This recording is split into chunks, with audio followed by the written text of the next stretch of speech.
Hello friends, இன்றைக்கி வந்து நம்ம ரஷ்யாவில் நடந்த ரொம்பவே பாப்புலரான ஒரு நியூஸை பற்றி தான் வந்து பேச போகிறோம்.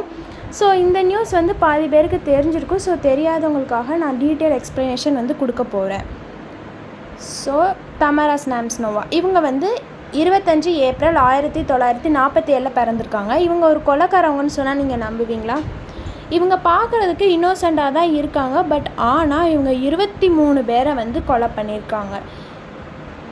இவங்க வந்து அரெஸ்ட் ஆன டேட் வந்து பார்த்திங்க அப்படின்னா 2015 ஜூலை மாதம் அரெஸ்ட் பண்ணியிருக்காங்க. ஸோ கிராணி, உங்களில் நிறைய பேர் கிராணி கேம் வந்து விளையாடிருப்பீங்க. அது வந்து இவங்களை இன்ஸ்பயர் பண்ணி தான் பண்ணியிருக்காங்க அப்படின்னு ஒரு சில பேர் சொல்கிறாங்க. உங்களில் எத்தனை பேருக்கு கிராணி கேம் பிடிக்கும் அப்படிங்கிற மாதிரி சொல்லுங்கள். ஸோ இன்றைக்கி இந்த பாட்டியோட கேஸை பற்றின ஃபுல் இன்ஃபர்மேஷன் தான் வந்து பார்க்க போகிறோம். இந்த பாட்டிக்கு வந்து கல்யாணம் ஆகி அவங்க ஒரு அப்பார்ட்மெண்ட்டில் குடியேறுறாங்க. ஸோ அந்த அப்பார்ட்மெண்ட்டில் குடியேறின கொஞ்ச நாள்லேயே இவங்க வந்து இவங்க ஹஸ்பண்டை கொண்டுடுறாங்க. ஹஸ்பண்டை கொண்டுட்டு இவங்க வந்து இந்த அப்பார்ட்மெண்ட்டை காலி பண்ணிடுறாங்க.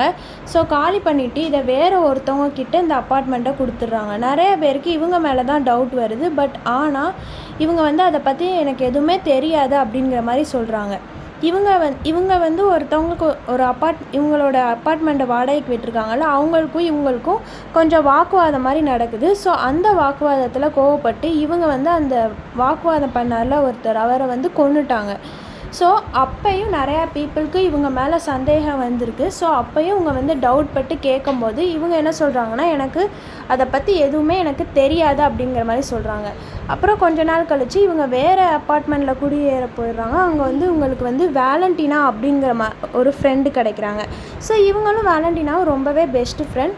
ஸோ கொஞ்ச நாள் கழித்து இவங்க 2 பேருக்கும் ஒரு வாக்குவாதம் நடந்து இவங்க அந்த வேலண்டினாவை கொண்டு இவங்க பாடியை நான் இப்போ சிசிடிவி ஃபுட்டேஜ் இருக்குல்ல, ஸோ அந்த மாதிரி தான் அவங்க வந்து டிஸ்போஸ் பண்ணியிருக்காங்க. ஸோ இவங்க வந்து அந்த சிசிடிவி ஃபுட்டேஜ் மூலமாக அரெஸ்ட் பண்ணியிருக்காங்க. அரெஸ்ட் பண்ணிவிட்டு போலீஸ் இவங்க கிட்ட வந்து கேட்கும்போது அவங்க வந்து எனக்கும் வேலண்டினாக்கும் சண்டை வந்தது, நான் அவங்ககிட்ட கோவப்பட்டு நான் அவங்கள கொன்னுட்டேன்.